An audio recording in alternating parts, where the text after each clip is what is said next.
നമസ്കാരം എല്ലാ പ്രിയപ്പെട്ട കൂട്ടുകാർക്കും സ്റ്റുഡൻസ് ഓൺ ഫലക്ക് സ്വാഗതം.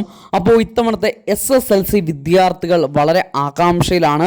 അവരുടെ റിസൾട്ട് സംബന്ധിച്ചും റിസൾട്ട് ഔദ്യോഗികമായിട്ട് പ്രഖ്യാപിക്കുന്ന ഡേറ്റ് സംബന്ധിച്ചും അതുപോലെ വാല്യുവേഷൻ സംബന്ധിച്ചൊക്കെ ഒരുപാട് സംശയങ്ങൾ ചോദിക്കുന്നുണ്ട്. പലരും ചോദിച്ച ഒരു ചോദ്യം SSLC വാല്യുവേഷൻ കംപ്ലീറ്റ് ആയിട്ടുണ്ടോ എന്ന് ചോദിക്കുന്നുണ്ട്. അപ്പോൾ അതുമായിട്ട് ബന്ധപ്പെട്ട് ലഭിച്ച അപ്ഡേറ്റ് ആണ് നിങ്ങളിലേക്ക് ഷെയർ ചെയ്യുന്നത്. അതുപോലെ റിസൾട്ട് സംബന്ധിച്ചുമുള്ള കാര്യം പറയുന്നുണ്ട്. അപ്പോൾ വീഡിയോ മുഴുവനായിട്ട് കാണുക. അതുപോലെ തന്നെ സബ്സ്ക്രൈബ് ചെയ്ത് കാണുന്ന കൂട്ടുകാർ ജസ്റ്റ് ഒന്ന് സബ്സ്ക്രൈബ് ചെയ്ത് കാണാൻ കൂടി ശ്രദ്ധിക്കുക.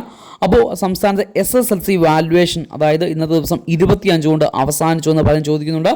എന്നാൽ ഞാൻ തിരക്കി അറിഞ്ഞ എനിക്ക് ലഭിച്ച റിപ്പോർട്ട് പ്രകാരം അവസാനിച്ചിട്ടില്ല.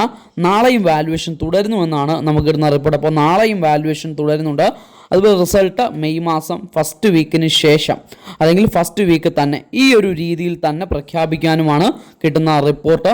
അപ്പോൾ കാത്തിരിക്കുക. നല്ല റിസൾട്ട് ഇത്തവണ എല്ലാവർക്കും ലഭിക്കട്ടെ. ഫുൾ A+ വാങ്ങിച്ച് ഫ്ലെക്സിലൊക്കെ നിൽക്കാൻ നിങ്ങൾക്ക് എല്ലാവർക്കും കഴിയട്ടെ. എല്ലാവിധ ആശംസകളും. വീണ്ടും മറ്റൊരു വീഡിയോയിൽ കാണാം. ബൈ.